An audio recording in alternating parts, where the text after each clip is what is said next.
Ishiga protsedura nima protsedura? Kosmetolog bo'lsangiz bo'lar ekansiz.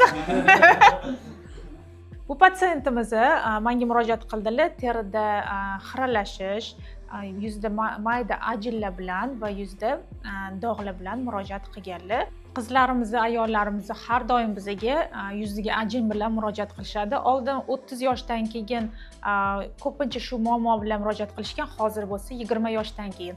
Sababi nimada deb o'ylaysizlar? Chunki hozir bizda подростковый возрастdan qizlar juda ham kosmetikaga berilgan. Bugun 3-protsedurani o'tkazyapmiz. Bundan oldin 2ta protsedura qilganmiz. Hozirda terlari namlangan, ajinlar ancha yoyilgan va teri yorqin rangda. Bu patsientimizga biz mezoterapiya muolajasini o'tkazamiz. Mezoterapiya nima bu? Hammani beradigan savoli. Mezoterapiya olsam yuzim qiyshayib qoladimi yoki yuzim o'zgarib qoladimi? Botoks emasmi deyshadi.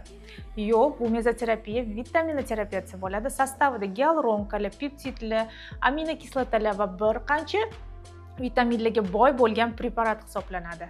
Bu preparat terini oziqlantirib beradi, namlantirib beradi. Biz bu muolajani ko'z atrofidan boshlaymiz. Bu protsedura og'riqsiz hisoblanadi va 10 minut vaqt davom etadi.